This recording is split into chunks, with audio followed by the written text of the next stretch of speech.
김태호, 전병헌 두 사람 모두 집으로 돌아갔습니다. 구속영장이 나란히 기각이 됐습니다. 애청자 여러분 안녕하십니까? 두 사람 모두 혐의를 다툴 여지가 있다는 겁니다. 먼저 김태호 전 비서관 사이버사 증언을 하면서 우리 사람을 뽑으라 라는 VIP의 강조사항을 군에 전달한 의혹을 받고 있죠. 그런데 다툴 여지가 있다는 거고요. 전병헌 전 정무수석은 과거에 홈쇼핑 제어가 과정에서 뇌물을 받은 혐의인데 역시 다툴 여지가 있다는 게 이유입니다. 신고 권력을 넘나들던 검찰 수사의 칼날이 번번이 법원의 문턱에서 삐끗하는 모양새입니다. 그렇다고 과거 적폐 수사의 기세가 꺾여서는 안 될 테지요. 좀 꺾였으면 하는 한파는 오늘도 대단하네요. 언제까지 이렇게 추울 건지 이건 잠시 후에 인터뷰를 좀 풀어보겠습니다. 김현정의 뉴스쇼 지금부터 출발합니다.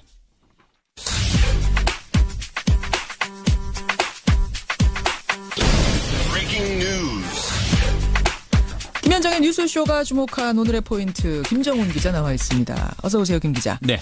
오늘 아침 첫 번째 포인트는 뭘 봐야 되나요? 네, 제동 걸린 MB 수사입니다. 역시 그 문제군요. 네. 어제 이명박 전 대통령 메신저라고 불렸던 김태호 전 대외전력비서관 구속을 면했죠. 예. 영장 실질 심사를 받았는데 오늘 새벽 풀려났습니다. 법원이 구속영장을 기각하면서 피의자의 역할과 관여 정도의 다툼의 여지가 있다 이렇게 밝혔거든요. 그렇죠. 앞서서 검찰은 김 전 비서관이요, 김관진 전 국방장관과 공모를 했고 군 심리전단에 우리 사람을 증언하라는 이명박 전 대통령의 지시를 전달했다 이렇게 의심을 해왔습니다. 예. 이 때문에 이 전 대통령의 메신저라고 불렸는데 법원은 다툼의 여지가 있다 이렇게 본 것이죠. 그렇죠. 앞서 김관진 전 장관 또 임관빈 전 국방부 정책실장도 구속 적부심사에서 풀려났습니다. 예. 결국 군 댓글 공작 전반에 관한 수사가 차질을 빚게 됐고요. 이명박 전 대통령에게 향하던 검찰의 칼날도 허공을 헤매게 됐네요. 바로 그 앞에서 멈춘 거예요. 사실은 MB 수사 앞에서. 네. 전병헌 전 정무수석도 구속을 피했습니다. 두 번째예요. 예, 두 번째로 청구된 구속영장도 법원이 기각을 했네요. 예. 법원은 홈쇼핑 업체 뇌물수수 혐의에 대해서 범행이 의심은 되지만 다툴 여지도 있다 이렇게 설명을 했습니다. 현 정부 실세를 향해서 두 차례나 구속영장을 청구했던 검찰인데 무리한 수사 아니면은 부실한 수사 이런 비판을 받을 것 같네요. 예. 하여튼 뭐 두 개의 굵직한 영장이 다 기각이 되면서 검찰로서는 좀 타격이 있을 것 같습니다. 그렇습니다. 다음 포인트 보죠. 네, 널뛰는 가상화폐의 옥주액입니다. 비트코인 가격 뭐 하루에도 수백만 원 오르락 내리락 한다는 건 여러분도 이제 잘 아실 텐데 드디어 정부가 규제에 적극적으로 나섰군요. 네, 금융위원회가 어제 유사수신행위 규제법 개정안을 마련하겠다고 밝혔습니다. 예. 정부의 기준에 맞춘 가상화폐 거래소에 대해서만 영업을 허용하겠다는 취지죠. 소비자 보호 또 자금 세탁 방지 고객 자산 별도 예치 등의 까다로운 기준을 충족해야만 비트코인을 비롯한 가상화폐 거래를 인정해 주겠다는 겁니다. 지금은 그냥 신고만 하면 거래소 누구나 열 수 있는 거였다고요. 그렇죠. 네. 근데 법무부는 한 발 더 나가서 이 가상화폐 거래 전면 금지 방안까지 검토를 하고 있거든요. 이에 맞춰서 우리은행 또 산업은행 등은 가상화폐 거래소에 제공해온 가상 계좌를 올해 안에 폐쇄하기로 해서 그 제동이 본격화하는 것으로 보이네요. 가상 계좌를 폐쇄하겠다. 네. 그래요. 이런 조치들이 비트코인 광풍을 잠재울지 아니면 오히려 제도권 밖으로 튕겨나가서 열풍이 또 뭐랄까 좀 삐뚤어진 형태로 더 과열되는 건 아닌지 이걸 좀 가늠해봐야 될 텐데. 네. 그래요. 정부의 고민도 깊은 것 같습니다. 마지막 포인트 하나만 더 보죠. 네, 구상권 굴레벗은 강정마을입니다. 강정마을 해군기지 건설 반대로 손실 입었다 해서 박근혜 정부가 구상권 청구했었던 건데 그거를 문재인 정부가 취하하기로 한 거죠? 네, 청구된 금액이 34억 5천만 원이나 됐거든요. 예. 갈등을 겪었던 강정마을 주민들이 감당하기에는 버거웠는데 그 굴레가 벗겨진 것입니다. 이거 문재인 대통령 공약이기도 했죠. 예. 어제 정부가 최종 결정을 내렸고요. 강정마을을 비롯한 제주는 물론 당연히 환영 일색이고 강정 주민들에 대한 사면 복권까지 아울러 요청을 하고 있고요. 그런데 일각에서는 불법 시위의 책임을 국가가 면책해 준 건 잘못된 선례라는 그런 비판을 내놓고 있기도 합니다. 그래요. 여기까지 오늘의 포인트. 김정훈 기자 수고하셨습니다. 네. 뒤밖의 복당파인 김성태 의원이 한국당의 새 원내대표로 선출됐습니다. 뜨거운 용광로에 전부 다 집어넣고 대여 투쟁력 강화해서 문재인 정권의 독단과 전행 포퓰리즘을 막아내는 전사로서 여러분들과 함께 서겠습니다. 예, 전사가 되겠다. 김성태 의원의 일성이었습니다. 제1야당 자유한국당의 새 원내사령탑에 우뚝 섰죠. 당선 일성은요.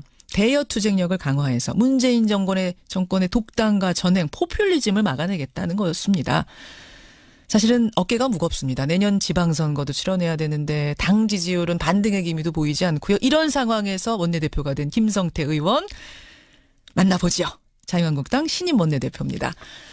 김성태 원내대표님 안녕하세요. 축하드립니다. 예, 감사합니다. 김성태입니다. 과반을 넘기는 후보가 없으면 결선 가는 거였잖아요. 그렇습니다. 과반을 딱 한 표 넘기셨어요. 예. 55표 딱 들으셨을 때 어떠셨습니까? 개표 결과를 듣고 처음 든 생각은 예. 다양한 생각들을 가지고 계신 의원님들의 반 이상이 저를 선택해 주셨구나 하는 고마운 마음이었죠. 또 다른 후보를 지지해 주신 분들도 많으니까 예. 앞으로 원내대표로 활동하면서 그분들의 판단도 더욱더 존중해야 되겠구나 하는 그런 생각을 들었습니다. 그런데 참 국회의원들이 10만 명, 20만 명, 30만 명 지역 유권자들에게는 좋은 정책 공약과 그리고 좋은 메시지, 좋은 또 스피치 하면은 웬만큼 판단이 서는데 사실상 심리 물기는 알아도 이 국회의원들 마음은 모릅니다. 그래서 표심이라는 게 정말 어려운 건데 너무나 감사한 결과죠. 결선 갈 각오는 사실 하고 계셨어요? 어떠셨어요? 솔직한 심정은 결선까지는 안 간다고 봤습니다. 자신이 그럼 있으셨던 거네요, 어느 정도? 자신은 분명히 있었습니다. 분명히 있으셨습니까? 당선 일성이 상당히 비장했습니다. 예. 야당 대표가 국회법 위반했다고 최초로 고발당하는 한이 있더라도 대여 투쟁의 끈을 놓지 않겠다. 예. 문재인 정권의 독단과 전행, 포퓰리즘 막아내는 전사로 서겠다. 예. 저는 전쟁터 나가시는 줄 알았어요. 예. 아니 어떤 심정입니까? 전사가 되겠다. 그럴 정도로 우리는 지금 현재 문재인 정권이 들어선 지 8개월이 이제 돼가고 있지 않습니까? 예. 그런 제1야당이 야당답지 못한 야당으로서 우리 당원은 기본이고 국민들조차도 저게 무슨 야당이냐 할 정도의 그런 많은 손가락질을 받았습니다. 아하. 비록 정권은 빼앗겼지만은 국민 여러분께서 우리 자유한국당을 제1야당으로 만들어 주신 의미는 바로 보수의 가치 아래 또 정부 여당의 일방적인 독주를 제대로 견제하라는 것인데 보수의 가치, 예. 그걸 제대로 하지 못한 그런 무기력감이 있었죠.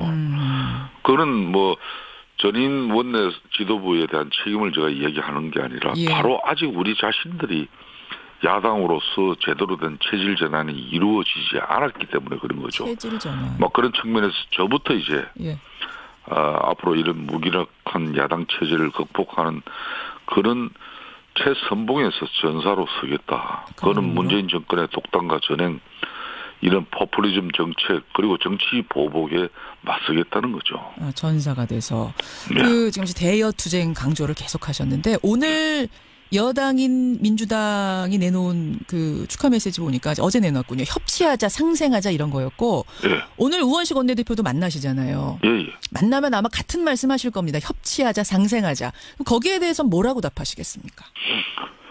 저는 개인적으로 우원식 원내대표 아주 좋은 정치인이라고 보는 사람입니다. 예.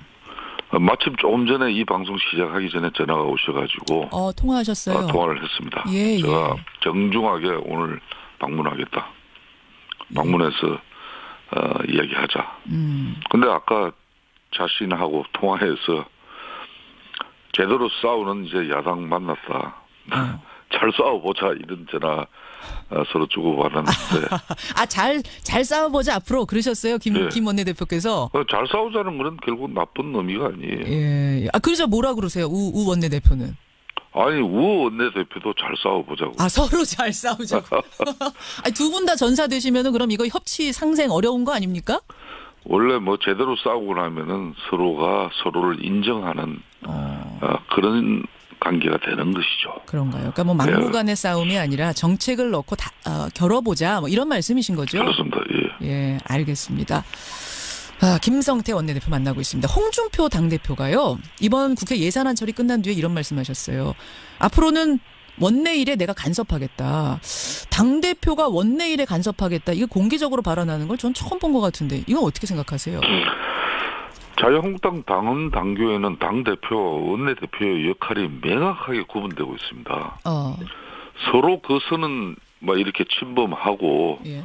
또 집에 개입할 수 있는 구조가 아니에요. 너무나 명확하기 때문에.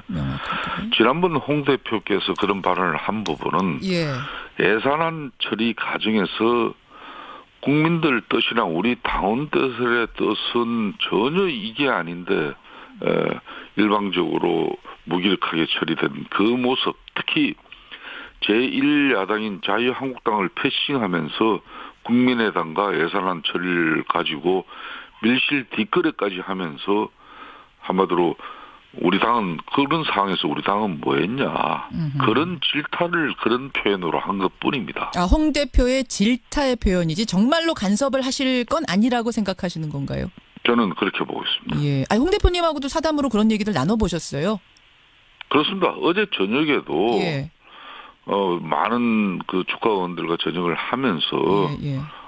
자신이 그런 부분에 당헌 당규를 누구보다 잘 알고 있는 사람인데 오직 답답했으면 그런 얘기를 했겠냐는 오직 그런 겁니다. 답답했으면 그랬겠냐는 표현일 뿐이다. 나 그 선 넘지 않겠다. 근데 홍준표 대표 얘기가 나왔으니 말입니다만 사실은 그 보수의 몰락, 우리 요즘 보수의 몰락에 대해 얘기를 하는데 그때 나오는 것이 보수가 품격을 잃었다는 얘기가 나오고 홍준표 대표 이야기가 이번 경선 과정에서도 많이 나왔습니다. 네. 막말이다. 아니 홍준표 대표는 서민의 언어다. 이런 것 갖고선 이제 옥신각신했었는데 어떻게 생각하세요? 이제 홍준표 대표의 흔히 말하는 여러 우려가 있지 않습니까? 예. 막말이나 또 너무 직설적인 표현인데 그게 너무 거칠어서 그런 여러 우려가 있습니다만은 앞으로 홍준표 대표는 제가 어제 공식적으로 대표의 이제 쉽게 말하면 직설적이고 좀 거친 표현은 이제 원내 그동안 제대로 싸우지 못했기 때문에 본인이 그렇게 싸울 수밖에 없는 그런 상황에 있다고 저는 이해를 하고 앞으로 그런 부분은 나한테 맡기고 본인은 덕당과 그리고 여야 간의 갈등과 또 국정 운영이 원만히 돌아가지 못한 그런 대치 정국에서의 해법을 제시하면서 때로는 중재할 수 있는 그런 덕장으로서의 모습을 갖출 수 있다는 그런 분위기도 제가 느꼈습니다. 그러셨군요. 그러니까 이제 전사 역할은 김성태 원내대표가 하시는 거고 홍준표 대표는 덕담 건네는 덕장의 이미지로 가겠다. 역할 분담하신 거예요. 네.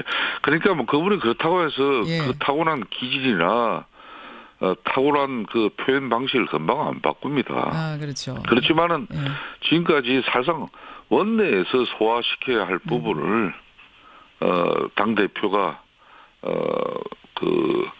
자기의 직설적인 입장과 표현 방식으로 전달하고자 했던 그런 애달픔이 많았으니까 애달품. 이제 앞으로 그런 부분은 학주로 될 거라는 거죠. 그래요. 김성태 신임 원내대표. 그나저나 첫 번째 임무가 바로 주어졌습니다. 한국당 최경환 의원에 대한 국회 체포동의안 표결 처리. 본회의 하루 더 잡아야 되고요. 표결도 해야 되는데 어떻게 하실 생각이십니까? 아직 법무부가 제출한 체포동의안도 보지 못한 상태입니다. 못 보셨어요? 체포동의안에 적시된 내용과 구속이 왜 필요한지 그 사유를 먼저 파악해야 되는 것이고 이후에 의원총회에서 총의를 모아서 대응 방안을 결정하겠습니다. 다만 이거 강조하고 싶은 것은 문재인 정권이 현재 국정원 특활비 문제를 정치 보복의 수단과 무기로 악용하고 있다는 것이에요. 제가 원내대표 되기 전에 한 활동이 뭔가 하면은 정치 보복 대책 특위 위원장입니다. 특활비를 비롯해 국정원의 이런 과거에 잘못된 가능은 분명히 바로잡아야 됩니다. 반드시. 그러면 김 원내대표님. 본회의 여는 것부터 합의 안 하실 생각이세요? 아니면 본회의는 열되 표결은 불참하는 이쪽 생각 갖고 계세요? 저는 우원식 그리고 김동철 그리고 정우택 우리 전임 원내대표가 합의한 12월 임시국회 의사 일정을 저는 존중합니다. 예, 그 이제 22일 본회의는 분명한 열리게 돼 있어요. 사실은 예. 이 세 분이 이미 최경환 의원이 검찰 수사가 이루어지고 있고 예. 검찰에서 소환뿐만 아니라 수사를 통해서 앞으로 이 수사의 또 방향이 어떻게 가는지 웬만큼 다 알고 있는 사람들이에요. 예. 그런 선상에서 12월 임시국회 일정이 잡혔기 때문에 예.